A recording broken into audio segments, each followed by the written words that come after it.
Right, so Kerblam now. Yay. Uh, Before you think I'm just going to hate on this episode, I actually don't have that many problems with it until the messages end. no, is a big part, but still, I'm not gonna blame anybody for disagreeing with this episode's politics. The things that this show tends to take a stance on politically Hmm. tend to be very black and white issues. Like I applaud Rosa and Demons of the Punjab for having the political messages that they do, particularly because of the execution, I think, Hmm. and sort of like the subtlety of it. But in the end, it's still the show in very, very, very broad strokes saying racism bad, separating cultures bad, Hmm. which is a stance that I think most people can just easily agree with. The correct, morally right, left wing stance to take. Hmm. The issue of capitalism and what is the correct approach to capitalism that will hurt the least people or that is the most sustainable or that is the most justifiable is a much much more complex issue, I think. Yes, and the And episode doesn't go into it more than, let's just make everything back the way it was. it's not exactly back the way it was, though. A sense that outside of the context of this episode, whatever the system was like before the robots came along, or before the artificial intelligence was involved at all, Hmm. then that's back to the way it was. Hmm. It's sort of like back to, I guess, the way it is in reality in the present. Maybe because I don't know. The thing is, you're going to get into your stance on this episode and why you disagree with it. And I think it's one that a lot of people generally share, and I can totally understand it. My thing, though, is I appreciate this episode for having the message that in a capitalist system, you have to give people work or else you're just being neglectful. Once you've got like automation and stuff, Hmm. fine, you can use it because it's convenient. But if people need jobs in order to live, it's up to the corporation to give them jobs, or else that's just bad. But that's the society they have now. Obviously, you have to have a job or you starve. Well, it's obvious that this world is moving past that. So we don't need to have everybody work. I think working is important as long as the work is actually progressing or doing something in society. Just to have someone stand in front of a packing things for like Amazon when it's completely pointless, I think that's just really, really silly. The trouble with that is, though, not everyone is equipped to do work that only moves society forward. That's Like, what I mean. It's like, okay, if you can't, like, if we make it to where all the jobs that move society forward and stuff like that are taken up and other people don't have to do that, then I don't really think we should have to force these people into it anymore because obviously it's just a pointless thing. but like, no one's being forced into it. Everyone in the episode seems like they want to work. Well, they And want to work because they don't want to starve. I mean, exactly obviously. where it's like, okay, see, this is the thing. And this is debatably, you could argue, where you suggest just sort of tearing down capitalism in its entirety. But then the Mhm. question becomes, is that sustainable? Because, like, I know this is going to be like a weird conversation to have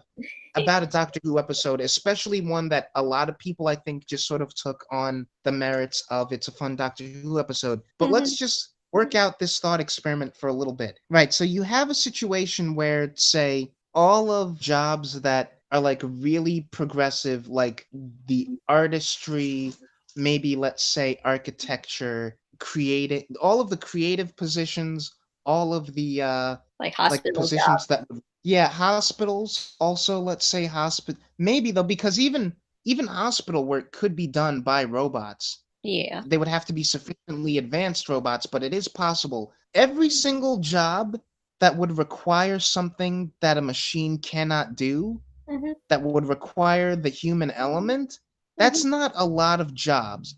But let's assume that all of those are taken Mhm. and that will quote unquote force people into a position where they need any other kind of job that they could actually do just in order to live. Then okay, let's assume that every like corporation or every business like Kerblam that makes goods and services decides to give those goods and services for free, Mhm. or that we decide to treat the majority of the population like a charity, I guess. Businesses that can afford it just give off money to just citizenry at random buy stuff. Like, that's not sustainable.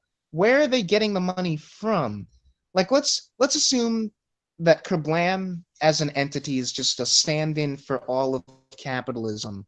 Mhm. Kerblam gives money and or its goods to people for free. You Mhm. either just give people the stuff that they want, or you give people enough money to buy the stuff that they want, including food and, like ways to just live comfortably. Then how is Kerblam making a profit? And if they're not making a profit, how can they afford to keep doing that? Well, that's the whole thing about like the capitalism. We are going to reach a point in society where most of the jobs are going to be taken over by machines. There's just not going to be enough for humans. And I think we're going to get to a point where it's going to be like Star Trek or something, where it's like everything's self-sustaining. So we're going to have to get this making money out of our heads because everything's just going to be like automatically done for us. So it's no point in making money when everything, like food, is automatically made for us and given to us. If we ever do get to that point, everything will be just like an even playing field. Like everybody will have like the same house, and you won't have like So what you we're way up here. And I think that's why people just, and we have this thing in society like, okay, we are owed more if we do more and stuff like that. But for the most part, people that do the less usually have the most money, and the people who do the most work get paid the less. So, like I said, Yeah. it's a broken system. But I think the reason we're resistant to it is because, oh, we're going to have the majority of the population doing nothing but enjoying their lives and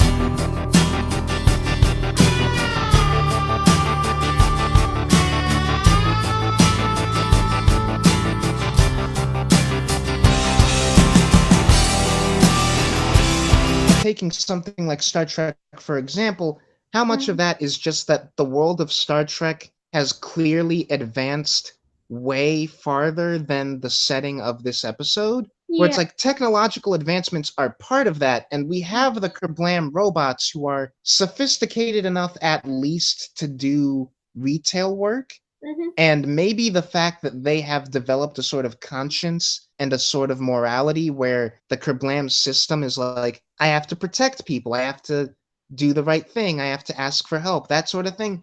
That might be a singularity thing. We are currently in 2018 living in a post singularity society. Mhm. Star Trek is like 2 or 3 or 4 singularities ahead of us, and Kerblam, I don't think, is there yet. That's why I was mentioning, like, I understand that the Doctor can't, like, fix capitalism in this episode because I don't think we're in Star Trek territory just yet.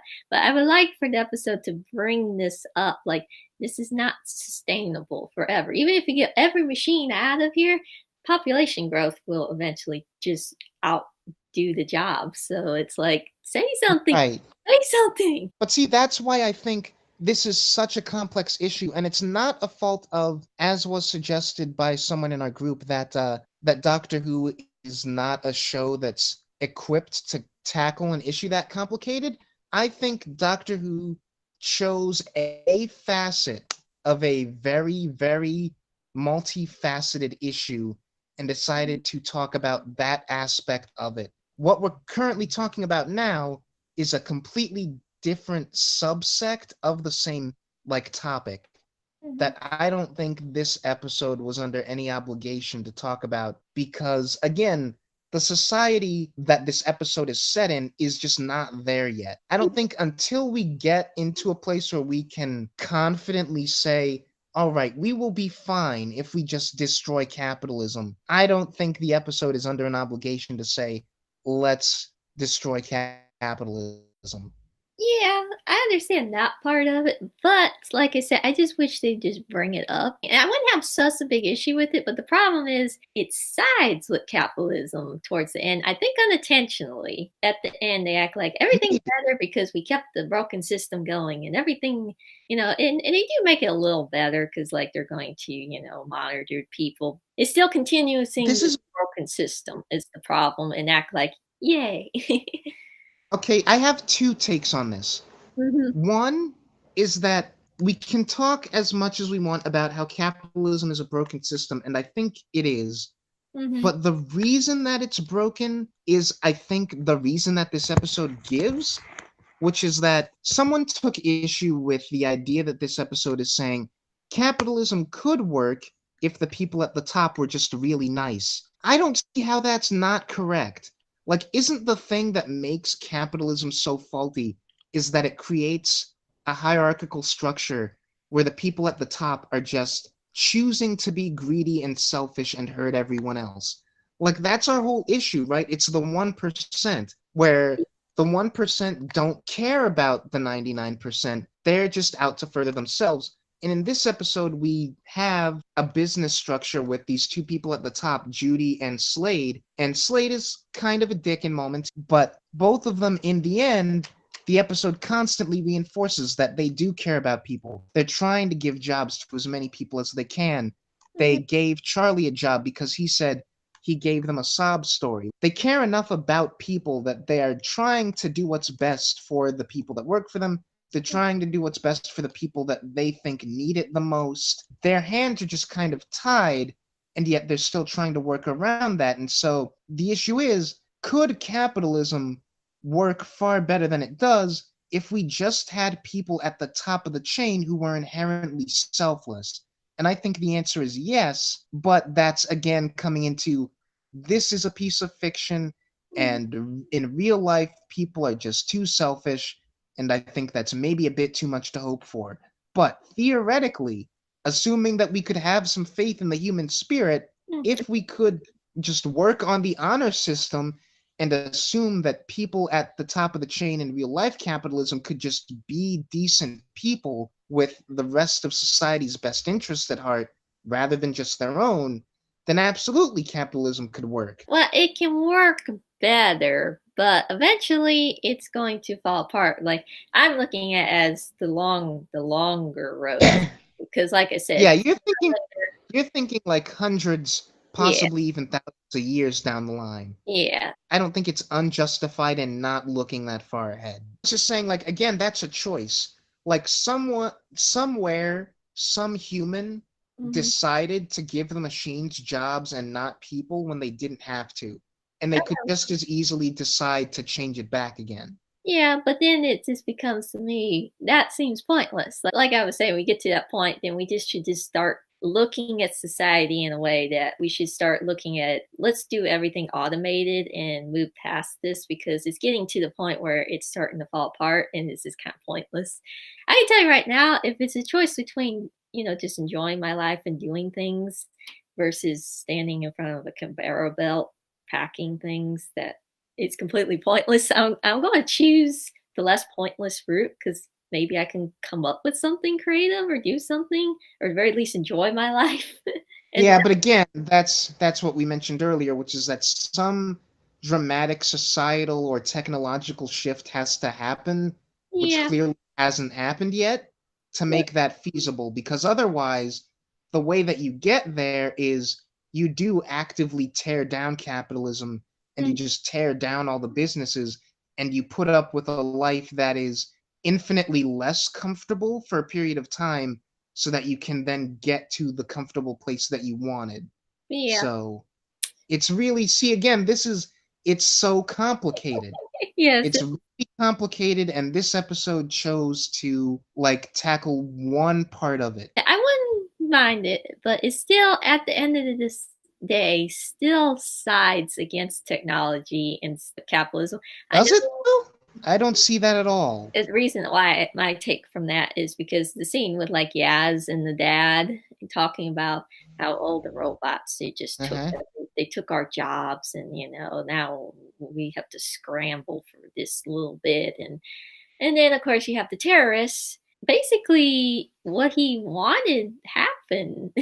He's like Killmonger from Black Panther. Yeah, He has a point. His yeah, point is that people should be allowed to work and not have their livelihoods threatened by machines. And he's correct. He's still kind of a bad person. yes. I was going to use him as a Killmonger as an example. My difference between like to me, Killmonger is how you do like the terrorist is right the right way, and this guy the wrong way because Killmonger is his ideals are right, just the way he goes about it is wrong. But Charlie's ideals are kind of backwards and dated, and he's not thinking about the bigger picture, which I understand because, like I said, he's a working class person. But at the end of the day, his logic is flawed. Get rid of the technology, but then the episode sides with them anyway, and it's like, Well, I don't know because I don't want to make this into suddenly a Black Panther review, but I feel like Killmonger's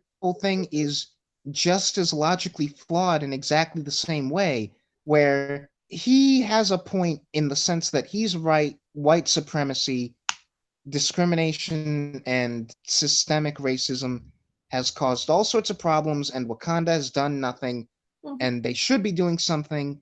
About that, he is 100% correct. mm-hmm. But his actual ideal plan is just do the reverse.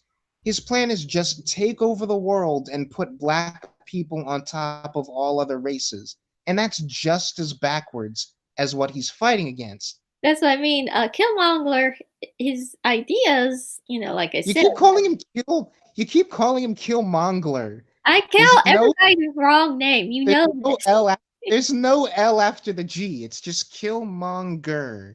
Killmonger. Killmonger, not Mongler. It's What was the last name I was screwing up? Oh, it was Torchwood. Lanto or something's name.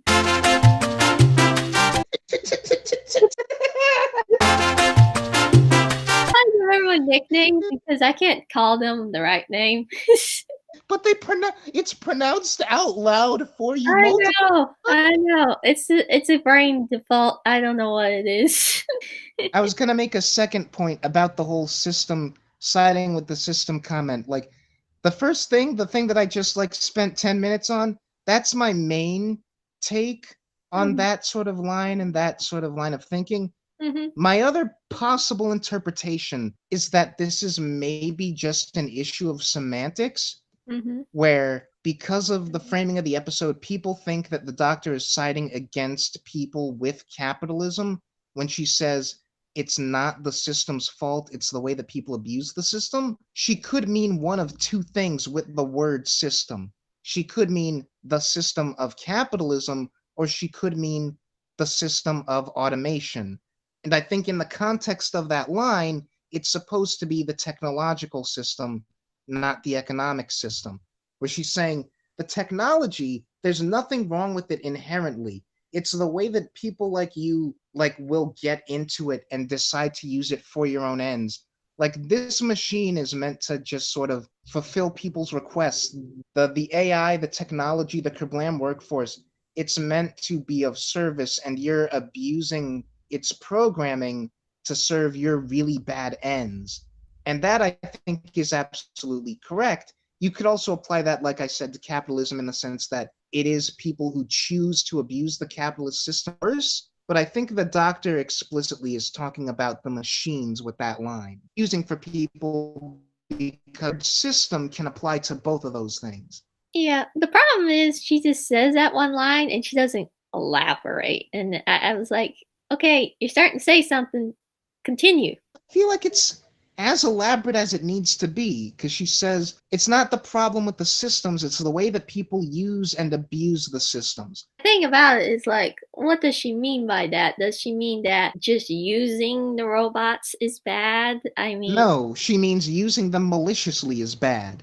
okay, but I don't see how they're using them maliciously. The way I took the scene is she's talking about the corporation using the machines. Oh no, I never took it that way. She's just talking about Charlie in that system. I mean, in that scene. You can apply it to real world corporations who are acting maliciously, but in the context of this episode, Judy and Slade are not malicious people, so the line doesn't apply to them. I had to watch the scene again because I thought when she was saying that she was talking directly to Charlie, but she was sitting there telling him that the robots are not bad, Charlie. It's just the way the system uses them is bad. I remember her exact line.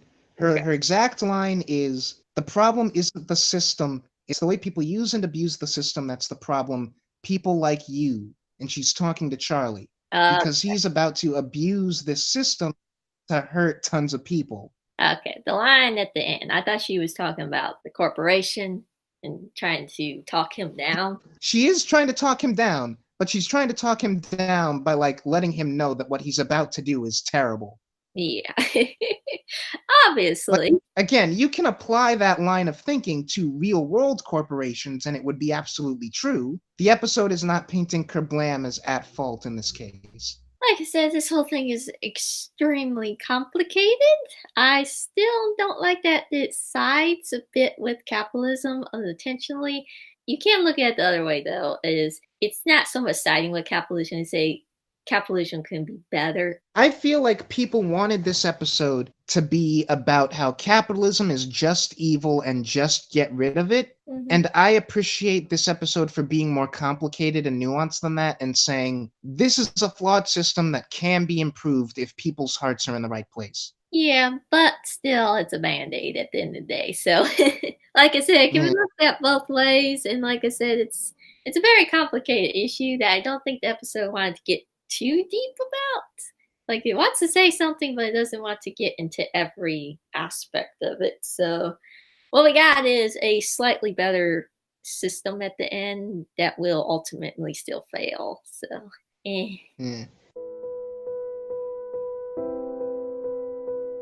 And because I don't want this to all be just the capitalist issue, I do still want to talk about just this episode as an episode and how it's really fun. Like I alluded to earlier when talking about demons, this is just a really smart script, a lot of attention to detail, and a lot of setup and payoff that I really appreciate. This is all the obvious stuff that gets mentioned explicitly, but like when the robot comes in and tries to kill Charlie in the office, at first we just think that, oh, the robots have turned homicidal, they're trying to kill everybody. But then it turns out, no, that was the robot trying to fix the problem and trying to do the right thing, and it just got stopped before it could sort itself out. But I do have to question Uh, that a bit. Like, why don't they just have like a safety guard set in? Like, okay, this employee is doing terrorist activities. Let's have like an actual warning.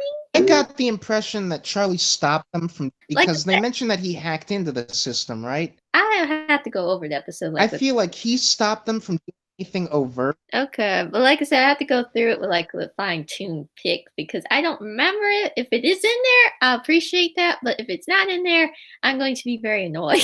The doctor mentions that the system is fighting Charlie, so clearly he's making things difficult for them, and they have to keep doing like roundabout ways to try and stop him, where it's just, it keeps escalating, where they keep doing small things and then it keeps building and building until eventually they tried to kill him. That doesn't work out, so they kill someone close to him, which is morally pretty iffy. Still a machine that's making a cost benefit analysis where it's like, okay, Kira didn't do anything wrong, but if killing her is what it takes to maybe finally snap Charlie out of it and get him to not kill thousands and thousands of people, then it's worth it.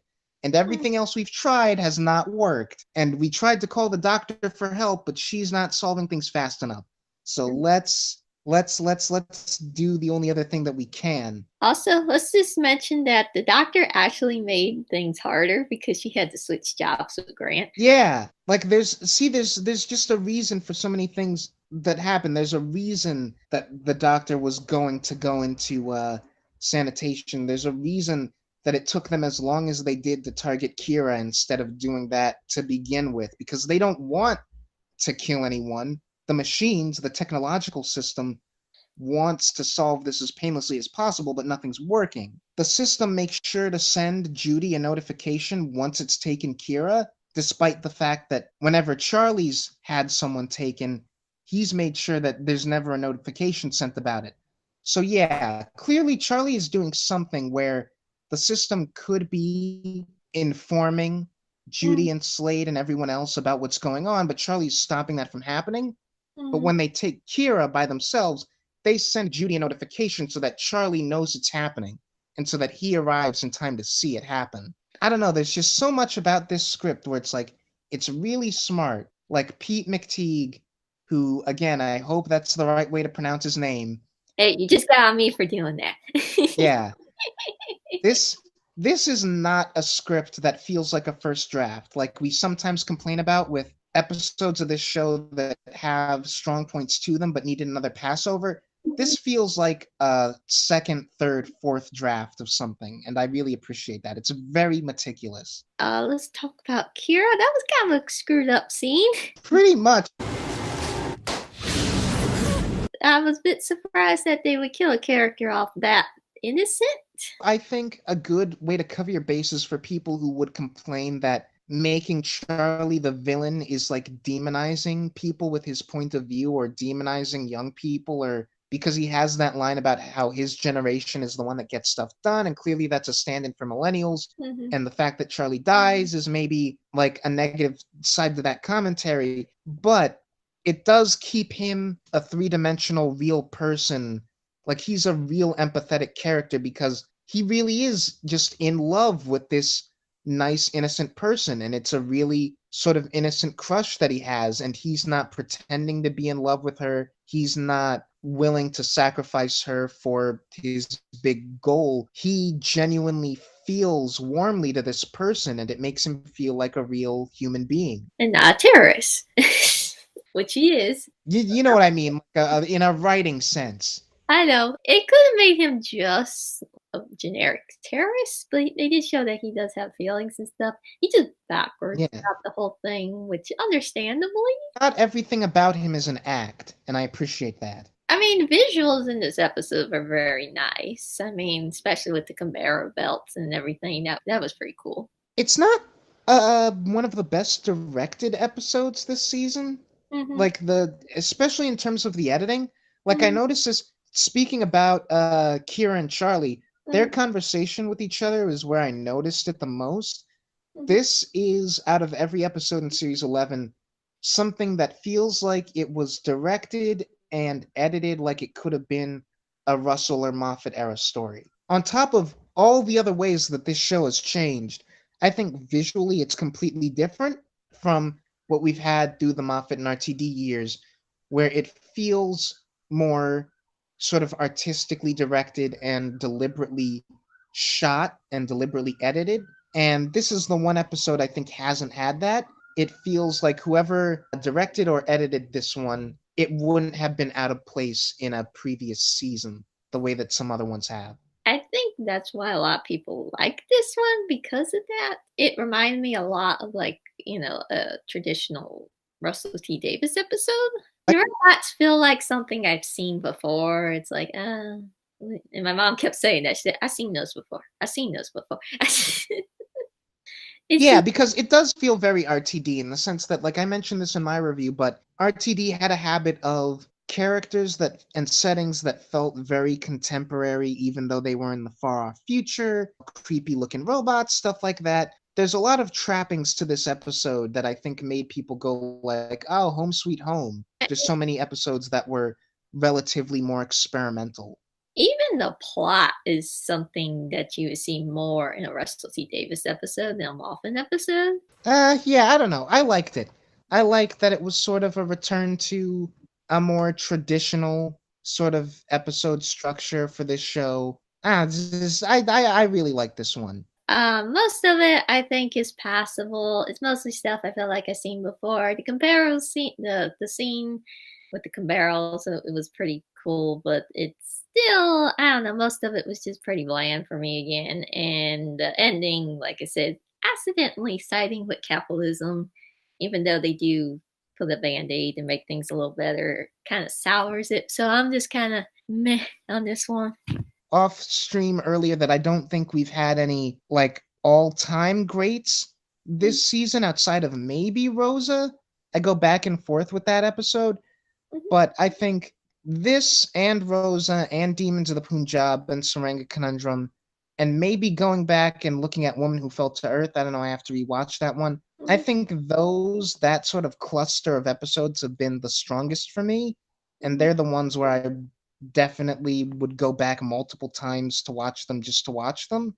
Mm-hmm. So I think this series so far has had plenty of strong episodes, like really strong ones, just not all-time greats. necessarily, but I will settle for a bunch of really strong ones and no all-time greats versus a bunch of mediocre ones, which is, I guess, how a lot of people who aren't me feel about this series anyway. So Yeah, basically season 10, 11, that's what most of it's for me. A bunch of mm, mediocre episodes. What's the next episode called? it's The Witchfinders. Ah, the witches. Well, we'll be back with that. Thanks for watching, guys. This Thanks.